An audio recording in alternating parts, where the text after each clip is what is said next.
చిత్తూరు జిల్లా గంగవరం మండలంలో టపాకాయల తయారీ కేంద్రంలో పేలుడు సంభవించింది. ఈ ఘటనలో తయారీ కేంద్రం యజమాని ఖాదర్ బాషా ఆయన భార్య షహీనా మృతి చెందారు. 7 ఏళ్ల బాలుడు గాయాలతో బయటపడ్డాడు. ఘటనా స్థలానికి చేరుకున్న పోలీసులు పేలుడుకు గల కారణాలపై ఆరా తీశారు. నల్లమందే ఈ ప్రమాదానికి కారణమని స్థానికులు చెబుతున్నారు. ఈ ఘటనపై కేసు నమోదు చేసిన పోలీసులు దర్యాప్తు చేపట్టారు.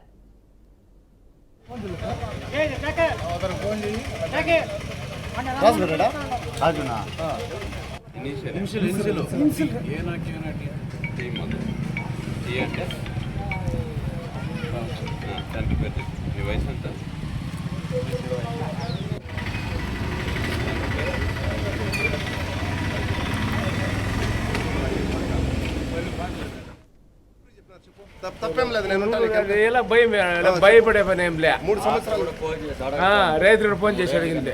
చెప్పండి ఏం లేదు. 3 సార్లు ఎన్ని సంవత్సరాలుగా ఇక్కడ బ్లాస్టింగ్ పని చేస్తాడు వాళ్ళు కొంచెం ఇనుకు ముందు 10 ఏళ్ళు దాకా. ఎన్ని సంవత్సరాలుగా టపాలు తయారు చేస్తాడు? వచ్చినప్పుడు తయారు చేస్తానే ఉంటారు. మీరు ఎవరికి చెప్పలేదా? పోలీస్ అధికారులు పోలీసు వాళ్ళకి వచ్చి కుమార్ అనలేదా, కుమార్ ఇన్ఫర్మేషన్ చేసినారు. రైటర్ చెప్పినారు కదా నారాజు ఎవరు అంతే.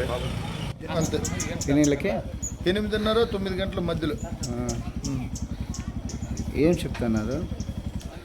ఈ టపాసులు ఈయన నల్లమందు స్టాక్ పెట్టుకొని రెండోది వేరే ఈయన మ్యానుఫ్యాక్చరింగ్ చేసుకుంటా ఎట్లా అది బీడీ సిగరెట్ తాగే అలవాటు ఉంది.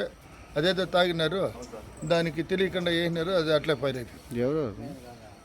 ముస్లిమ్స్ పిల్లడు, వాళ్ళ భార్య, వాళ్ళ కొడుకు. ఊరి పేరు మారేడుపల్లి సార్. నా పేరు ఎం రాజు. మేము నైట్లో ఇంట్లో ఉన్నప్పుడు ఏదో ఒకేసారి హెవీగా సౌండ్ వచ్చింది సార్. 3 సంవత్సరాల నుండి పోలీసు వాళ్ళు చెప్పినా కూడా ఎవరు పట్టించుకోవడం లేదు. ప్లస్ మనకి ఇంకోటి ఏమంటే ఇక్కడ ఆయన ఎక్కువ పటాసులు కానీ ఎత్తుకొని వస్తా అనేది ఆయన ఇన్ఫార్మ్ చేసినాము. ఆయన ఏమన్నాడంటే ఎవరు ఖాదర్ బాషాకి ఆయన చెప్పినాడంటే అప్పుడు ఏమన్నాడంటే ఆయన లేదు మేము ఫ్యాక్టరీ తానే తెస్తా అనేది, ఫ్యాక్టరీ తానే తెచ్చి మేము వచ్చిన ఇప్పుడే అంటాడు. లోపల నీకు వచ్చినప్పుడు చెల్లికి ముందు అయింది.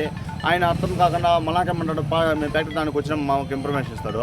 ఏమన్నా టపాసులు అయినా కావాలనుకుని ఇక్కడ వస్తే కొంచెం బయట ఫ్యాక్టరీ తాను తెచ్చి ఇక్కడ తెస్తామంటాడు, లోపలనే కానీ తెచ్చిస్తాడు. అది విషయము. దాని విషయం ఏమంటే మాది 2 ఆవులు పోయినాయి. ఇంకా